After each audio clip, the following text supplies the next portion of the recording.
अस्सलामु अलैकुम वरहमतुल्लाहि वबरकातुहू।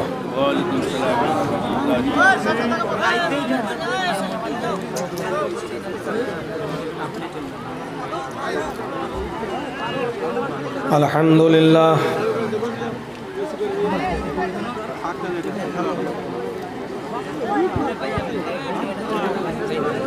अल्हम्दुलिल्लाहि नहमदुहु व नस्तईनुहु व नस्तगफिरुहु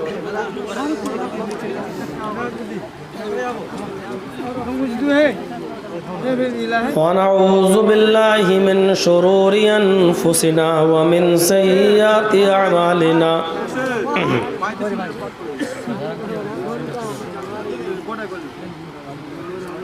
मन यहदिहिल्लाहु फला मुज़िल्ल लहु व मन युज़लिल्हु फला हादिय लहु।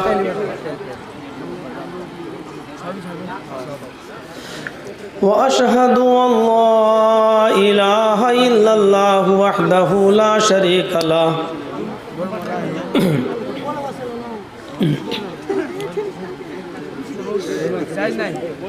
व अशहदु अन्ना मुहम्मदन अब्दुहु व रसूलुहु।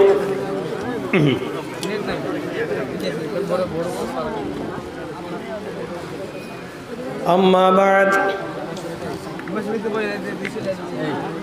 फ़इन्न खैरल हदीस किताबुल्लाह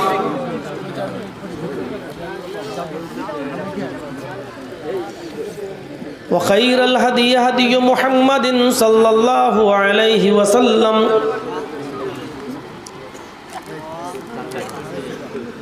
व शर्रुल उमूरि मुहदसातुहा व कुल्लु मुहदसतिन बिदअह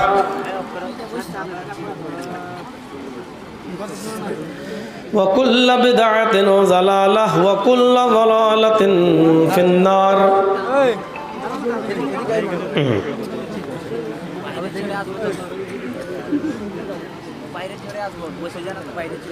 अऊज़ु बिल्लाहि मिनश शैतानिर रजीम।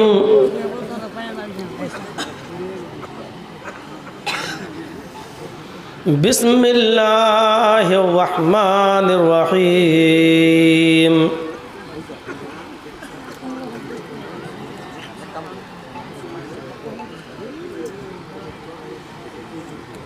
वइज़ क़ाल ईसा इब्नु मरियम या बनी इसराईल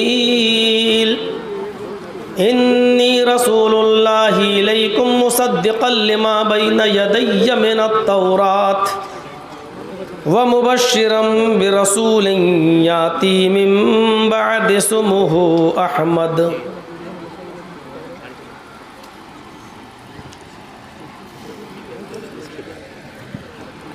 वअन जुबैर इब्न मुतइम रज़ियल्लाहु तआला अन्हु क़ाल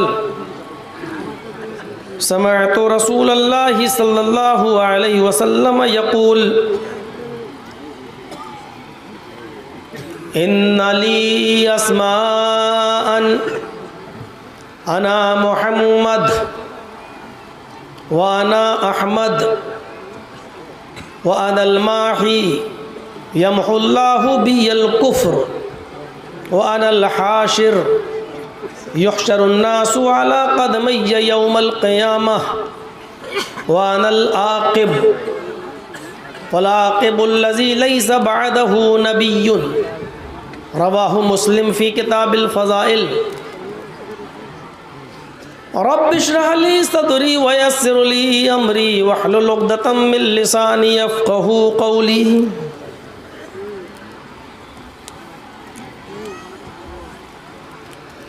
स्टेज पर तशरीफ़ फरमा हमारे सभी बाअदब मुअक्कर ज़ी इल्म उलमाए किराम,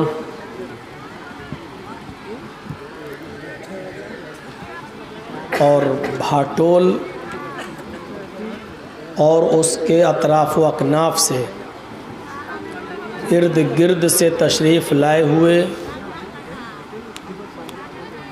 नहायत ही मुअज़्ज़ज़ सामईन, पर्दे में बैठी हुई हमारी इस्लामी ख़वातीन, प्यारी माँ और बहनों, कौमों मिल्लत के लायकवर नौजवानों और मुस्तक़बिल के होनहार अज़ीज़ बच्चों,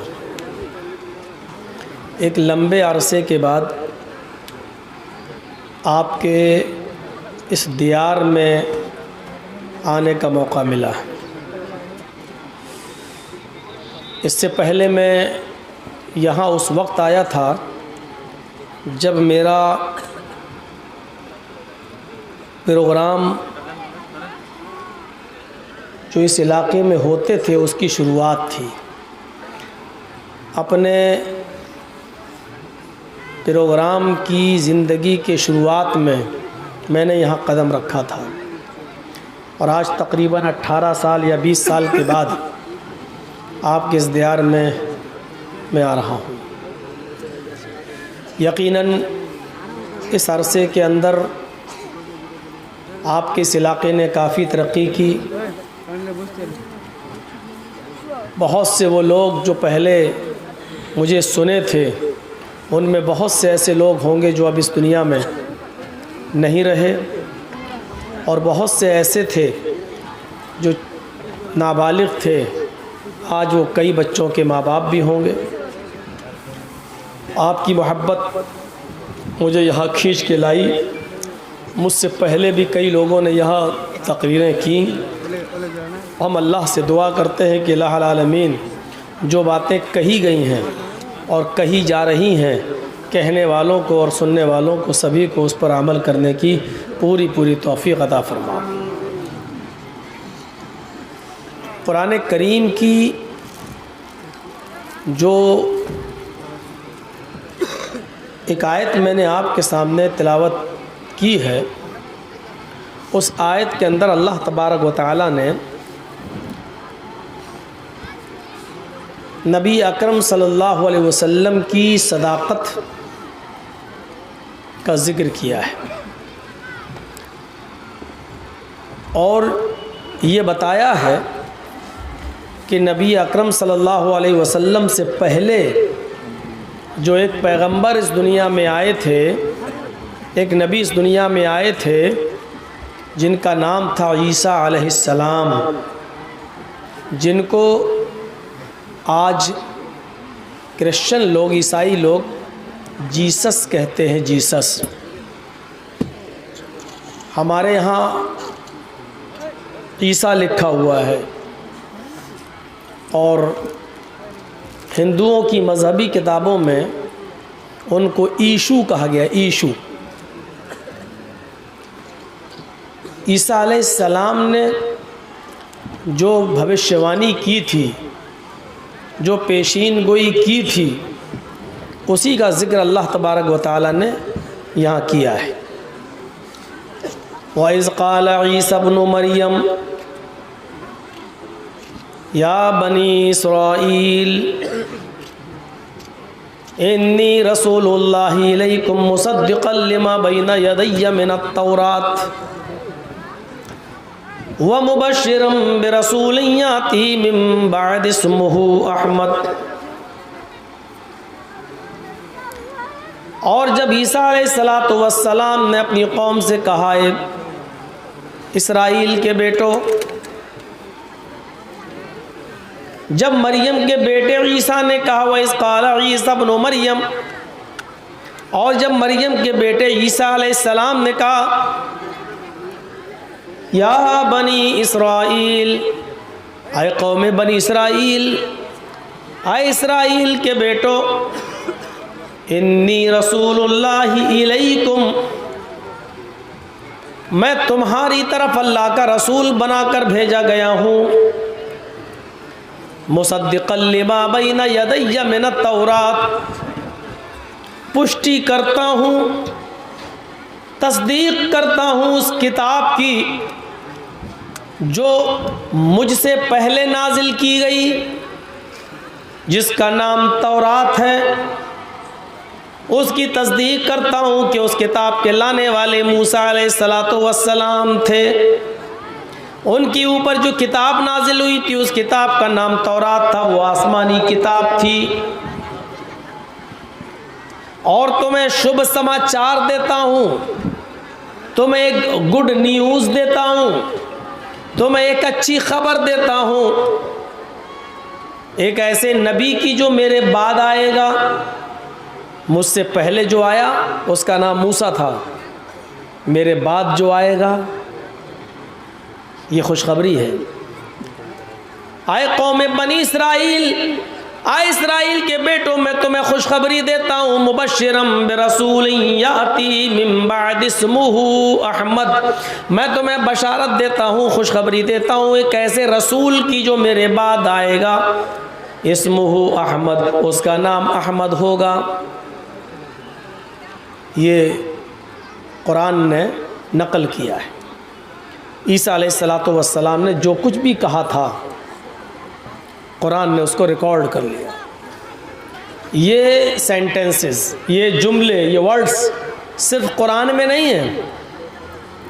ये जुमले, ये वर्ड्स आज भी बाइबल के ऑल 5 में आज भी लिखे हुए हैं। सिर्फ इसलिए मैं नहीं कह रहा हूँ कि ये कुरान में आया है इसलिए आप मानो। ईसा अलैहिस्सलाम ने जो ये बात कही है, इस बात को ईसाई लोग भी एक्सेप्ट करते हैं, उनकी किताब में भी लिखा हुआ है। Jesus says, I will pray the father, he shall give the another comforter after that, I will not talk much with you because the prince of this world cometh, his name will be Ahmad। ये Bible में भी लिखा हुआ है कि ईसा अलैहिस्सलाम ने, Jesus ने कहा, मैं अपने बाप से ये दुआ करूँगा, अल्लाह से अपने बाप से ये दुआ करूँगा कि वो तुम्हें एक दूसरा रहबर दे, दूसरा मार्गदर्शक दे, दूसरा रास्ता दिखाने वाला तुम्हें दे। I will not talk much with you, अब मैं तुमसे कुछ नहीं कहूँगा। ईसा अलैहिस्सलाम ने अपनी कौम से कहा, अब मैं तुमसे कुछ नहीं कहूँगा। The Prince of this world comes, इस दुनिया का शहजादा आने वाला है, इस दुनिया का प्रिंस आने वाला है, इस दुनिया का शहजादा तशरीफ़ लाने वाला है। और जब तक मैं नहीं जाऊंगा वो नहीं आएगा। उसके आने के लिए ज़रूरी है मेरा जाना। जब तक मैं नहीं जाऊंगा वो नहीं आएगा। His name will be Ahmad, वो आएगा तो उसका नाम अहमद होगा। जो लफ्ज़ अहमद बाइबल में है वही कुरान ने भी बयान किया, इस्मुहु अहमद। नबी अकरम सल्लल्लाहु अलैहि वसल्लम ने एक हदीस के अंदर अपने कई नाम बताए हैं। उन नामों में एक नाम आपने अहमद भी बताया है। इन्ना ली अस्मान, मेरे चंद नाम हैं। अना मुहम्मदुन, मेरा एक नाम मोहम्मद है। वाना अहमदु, और मेरा एक दूसरा नाम अहमद है। एक नाम मोहम्मद है और एक नाम अहमद है। और भी नाम है, माही है, हाशिर है, आकिब है, नबीउत तौबा है, नबीउर रहमा है। कई नाम अल्लाह के रसूल के बताए गए हैं, लेकिन हमें उस तरफ नहीं जाना है। मुझे यहाँ ये बताना है कि मेरा एक नाम मोहम्मद है और एक नाम अहमद भी है। मोहम्मद आपके पैदा होने के बाद ये नाम आपके दादा अब्दुल मुत्तलिब ने रखा था, मोहम्मद। और आपकी पैदाइश के बाद आपकी माँ आमिना ने आपका जो नाम रखा था वो नाम था अहमद। और ये दोनों नाम कुरान में आए हैं। नुज़्ज़िला अला मोहम्मद, ये कुरान मुहम्मदुर रसूलुल्लाह सल्लल्लाहु अलैहि वसल्लम पर नाजिल किया गया है। मोहम्मद का नाम एक और जगह इस तरीके से भी आया, मुहम्मदुर रसूलुल्लाह वल्लज़ीना मअहू अशिद्दाउ अलल कुफ्फारी रहमाउ बैनहुम। मोहम्मद का नाम कुरान में ऐसे भी आया। और अहमद का जिक्र आ ही गया है ईसा अलैहिस्सलाम के जिक्र में, इस्मु अहमद, उनका एक नाम अहमद। जो आएंगे मेरे बाद, जिनकी खुशखबरी मैं दे रहा हूँ, उनका नाम अहमद होगा। मुबश्शिरम बिरसूल याती मिन बाद इस्मुहु अहमद, अहमद होगा। सिर्फ बाइबल में नहीं, ये नाम फिर दुनिया के अंदर जितने भी मज़ाहिब पाए जाते हैं उनकी मजहबी किताबों में भी ये नाम मौजूद है। श्रीमद् भागवत महान पुराण के अंदर तो अहमद का नाम बिल्कुल ऐसे ही लिखा हुआ है, विदाहामिद पुरुष महानिमादित्य वरुण तपस प्रस्तात्। बहुत बड़ा ज्ञानी और विद्वान जिसका नाम अहमद होगा, वह दाहामिद पुरुष, महान पुरुष की हैसियत से, महान पुरुष की हैसियत से इस दुनिया में आएगा। महान इमादित्य, इतना बड़ा महान पुरुष होगा कि उसके बराबर कोई दूसरा नहीं होगा। वरुण तपस्या, वो ईश्वर का, वो अल्लाह का बहुत ही ज्यादा नाम लेने वाला होगा। प्रस्तात्, जब वो आ जाए तो तुम उसी की कुटिया में, उसी के घर में एंट्री कर लेना। उसी के कुटिया में एंट्री कर लेने का मतलब यह है कि उसी के धर्म में शामिल हो जाना। न्याय, स्वर्ग में जाने का, जन्नत में जाने का, पैराडाइज में जाने का अहमद के रास्ते के अलावा कोई दूसरा रास्ता नहीं होगा। न्याय, कोई दूसरा रास्ता नहीं है। बहुत स्पष्ट रूप से कहा गया, वर्णन किया गया। खूबियां बयान करते हुए महाभारत के अंदर स्पष्ट शब्दों में कहा गया कि उनके अंदर 8 खूबियां पाई जाएंगी। 8 खूबियों का जिक्र भी किया गया। अश्वमा शुगमा रूहा देवदत्त जगतपति आसेना साधुद मनम षटेश्वर्या गुणन्विता। उस कल्कि को आसमान का सफर कराया जाएगा। वो घोड़े पर बैठेगा, अश्वमा शुगमा रूहा, वो एक घोड़े के ऊपर बैठेगा और वो घोड़ा उनको लेकर चलेगा जिसकी रफ्तार, जिसकी स्पीड बिजली से भी ज्यादा तेज होगी। शुगमा रूहा, जहां तक तुम्हारी दृष्टि, तुम्हारी नजर जा रही होगी वहां तक उसका पहला कदम होगा। बिजली से भी ज्यादा तेज उस घोड़े पर बैठेगा जो बिजली से भी ज्यादा तेज रफ्तार से चलेगा। मैं समझता हूं बिजली से ज्यादा तेज रफ्तार से चलने वाली सवारी को अरबी में बुर्राक कहा जाता है, बर्क से बना हुआ। बर्क अरबी में बिजली को कहते हैं और बुर्राक उसी से माखूज है। बिजली की तरह तेज चलने वाली। अल्लाह के रसूल सल्लल्लाहु अलैहि वसल्लम फरमाते हैं कि वो घोड़े से छोटा था, खच्चर से बड़ा था। गधे और खच्चर के माबैन मैं उम्मे हानी के मकान में सोया हुआ था। इस जानी जिब्रील, मेरे पास जिब्रील अलैहिस्सलाम आए। फहमज़नी, उन्होंने मेरे पैरों में कचोका लगाया, उन्होंने मुझे जगाया। मेरी आँख खुली, फलम मरा शैया, मुझे कोई नजर नहीं आया। मैं फिर सो गया। वो दूसरी बार आए, उन्होंने मेरे पैर में कचोका लगाया। मैं दोबारा उठा, फलम मरा शैया, मैंने दोबारा भी कोई नहीं देखा। मैं फिर सो गया। वो तीसरी बार आए और उन्होंने मेरे पैर में नोचा, कचोका लगाया। मैं उठा, मैंने देखा सामने कोई साहब खड़े हैं और वो मुझसे कह रहे हैं मोहम्मद बाहर आओ। मैं बाहर निकला, सामने एक जानवर खड़ा है जिसको बुर्राक कहा जाता है। जिब्रील ने मुझसे कहा इसके ऊपर सवार हो जाओ। मैं उस बुर्राक के ऊपर बैठने के लिए चला। जैसे ही मैं बैठा, फशमसा, वो बितकने लगा, वो उछलने लगा, वो शोर करने लगा। करीब था कि वो मुझे गिरा दे। जिब्रील ने उसके कान में कुछ कहा, आए बुर्राक, क्या तुझे शर्म नहीं आती? तुझे मालूम नहीं आज तेरी पीठ के ऊपर कौन सी हस्ती बैठ रही है, कौन सी हस्ती सवार हो रही है? इस कायनात के अंदर अल्लाह तबारक व तआला ने इससे ज़्यादा मुबारक कोई हस्ती पैदा नहीं की है। आज तेरी पीठ के ऊपर वो मुबारक हस्ती सवार हो रही है। इरक़म बिल इर्क़, इतना सुनना था कि वो बुर्राक पसीना पसीना हो गया।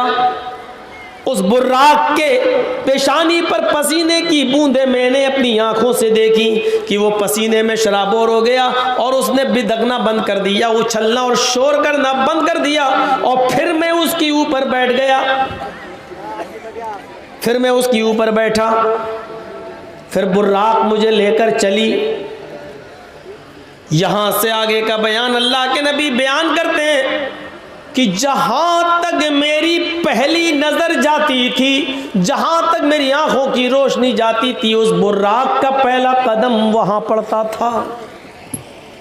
शुगमा रूहा की बिल्कुल तफसील देखिए अल्लाह के रसूल ने कैसे पेश की, जो हिंदू धर्म की किताबों में मौजूद है। शुगमा रूहा, बिजली से ज्यादा तेज रफ्तार से चलेगा। और बुर्राक, अल्लाह के नबी कहते हैं कि वो आगे की अलग तफसील है कि मैं जब आगे पहुंचा, फिर बैतुल मक़दिस के अंदर मैं पहुंच गया। वहां सारे अंबिया पहले से बैठे हुए थे। मैंने वुजू बनाया और मैंने सारे अंबिया किराम की इमामत की, मैंने उनको नमाज पढ़ाई।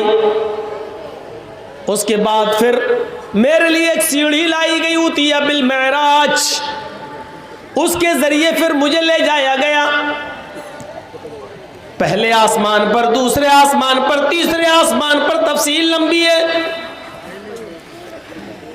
अल्लाह के नबी सल्लल्लाहु अलैहि वसल्लम फरमाते हैं कि इस मरहले में मेरे सामने कई चीजें पेश भी की गई। जिब्रील ने मेरे सामने दूध का प्याला पेश किया और पानी का प्याला पेश किया, दूध का प्याला पेश किया और शराब का प्याला पेश किया। दोनों चीजें मेरे सामने आई। लीजिए, आपको जो पसंद है वो ले लीजिए। अल्लाह के नबी फरमाते हैं कि मैंने दूध का प्याला उठा लिया और मैंने पी लिया। एक हदीस के अंदर आता है, अल्लाह के नबी फरमाते हैं कि मेरे सामने 3 प्याले रखे गए, एक में दूध था, एक में शराब और एक में पानी।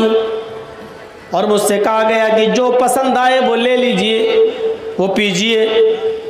ये मेरी मेहमान नवाजी की जा रही है सफर मेराज पर। नबी अकरम फरमाते हैं कि मैं बड़े शक व शुबे में था कि मैं पानी का प्याला ले लूं या दूध का। शराब के बारे में तो मैंने कभी सोचा भी नहीं था, मैं दूध पीऊं या पानी। मैं भी शक व तजज्जुब में था कि दूध का प्याला उठाऊं या पानी। मेरी नजर आसमान की तरफ बढ़ी। मैंने देखा कि एक फरिश्ता आसमान पर कुर्सी लगाए बैठा हुआ है। एक फरिश्ता आसमान पर कुर्सी लगाए बैठा हुआ है और वो बुलंद आवाज में कह रहा है, इन अखज़ल मा गरिक़ा व गरिक़त उम्मतुहु। अगर इस बंदे ने मोहम्मद ने पानी का प्याला उठाकर पी लिया तो खुद भी डूबेगा और इसकी पूरी उम्मत डूब जाएगी। व इन अखज़ल खम्र गवत उम्मतुहु। और अगर इसने शराब का प्याला उठाकर पी लिया तो ये खुद भी बहक जाएगा और इसकी पूरी की पूरी उम्मत बहक जाएगी। ये खुद भी गुमराह हो जाएगा और इसकी पूरी की पूरी उम्मत गुमराह हो जाएगी। व इन अखज़ल लबना हुदिया बहुदियत उम्मतु। और अगर इसने दूध का प्याला उठाकर पी लिया तो ये भी हिदायत पा जाएगा और इसकी पूरी की पूरी उम्मत हिदायत पा जाएगी।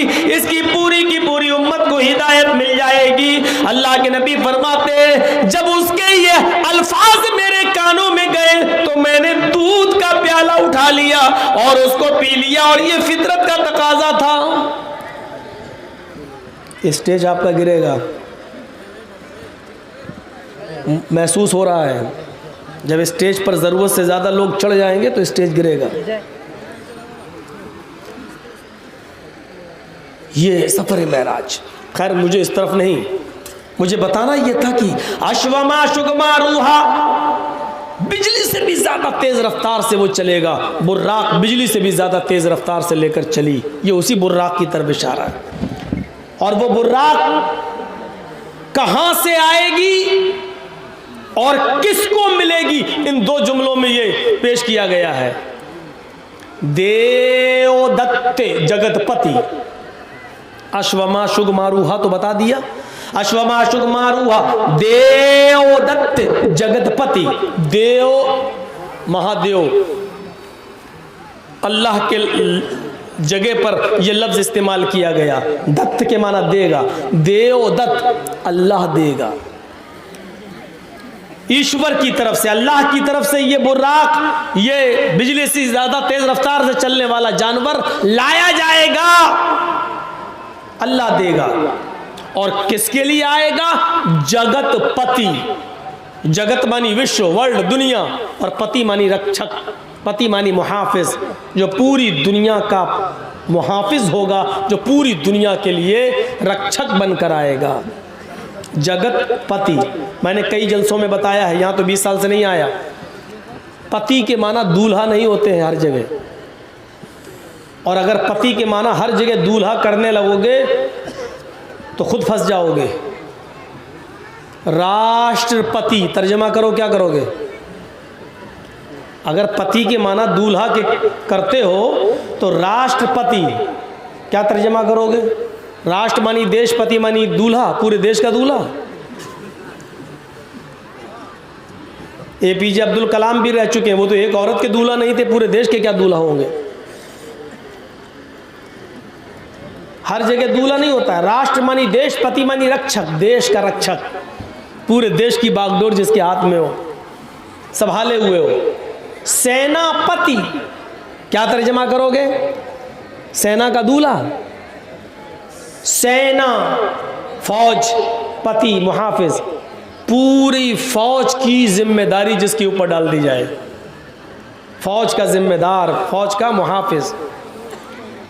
अपने जुमलों पर गौर करो, कहते नहीं वो आदमी बड़ा लखपति है, बड़ा करोड़पति है, तो क्या तर्जुमा करोगे? लखपति का मतलब 1 लाख औरतों का मालिक, 1 लाख औरतों का दूल्हा।